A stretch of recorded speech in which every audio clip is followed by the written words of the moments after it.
Brought to you by Garden Spas and Pool here in Germantown, Tennessee.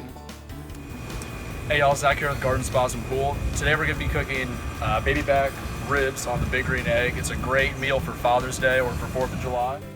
Today we're going to be using Dizzy Dust by Dizzy Pig Barbecue Company with mustard.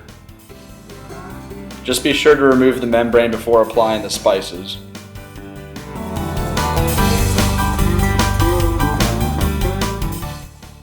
The mustard we're going to be using as our base doesn't necessarily give it flavor, it just kind of helps the seasoning stick on there a lot easier.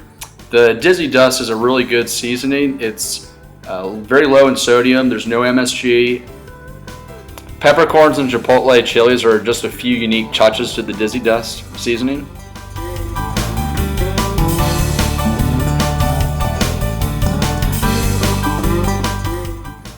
So to help enhance the flavor, we're going to add a little bit of apple cider vinegar as well as a light Pilsner beer to the drip pan.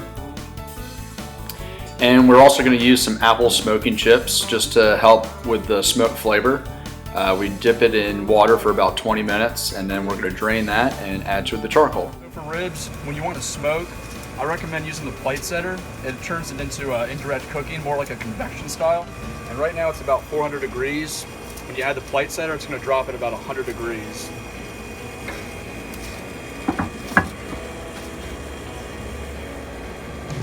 We're going to wait for it to drop down to about 300, maybe 250, start to put the ribs on. Also, it's kind of rainy today, so I'm going to be using this stainless steel cap. Typically, you'll want to use the cast iron that comes with it, but today it makes it just a little bit easier using this.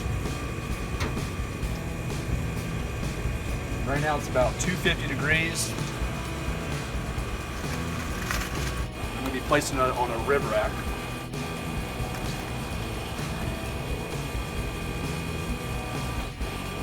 So we're in Memphis. Obviously there's a lot of different ways to cook ribs. I'm going to try and set it around 220, 250 for about 4 hours, and we'll go from there. So in order to give this extra moisture and flavor, we're going to add a little bit of apple cider vinegar to the ribs.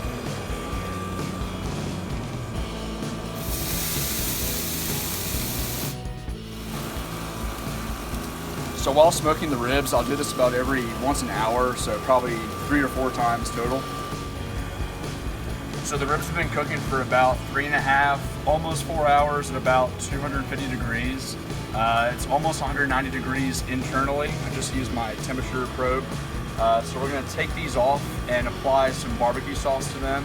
Then we're gonna toss them back on the grill for about 10 or 15 minutes to let them rest. So we just took the ribs off. I'm gonna apply a little bit extra apple cider vinegar, and we're gonna put some aluminum foil over these. And we're gonna let them sit for about 10 or 15 minutes, let them cool off a little bit before we apply the barbecue sauce to put them back on the grill. So the barbecue sauce we have here is a recipe that I received from my mother-in-law. I just added a few different little things to it. Essentially it is ketchup based with some brown sugar, a little bit of apple cider vinegar, a dash of paprika, garlic salt of course, black pepper, a little bit of salt, and also a lot of chili powder. And we're going to apply this to the ribs. I'd give you measurements of the ingredients of what I add to the sauce, but really it comes down to what all you prefer. So I cooked a full slab of ribs. I cut it in half so that we have one that's just regular seasoned. The other one has barbecue sauce on them. I'm gonna put them back on for about another 10 minutes, let them rest afterwards, and then we'll go ready to serve. And these are the finished ribs. We hope you enjoy. If you have any questions, just let us know at Garden Spas and Pool. Thank you.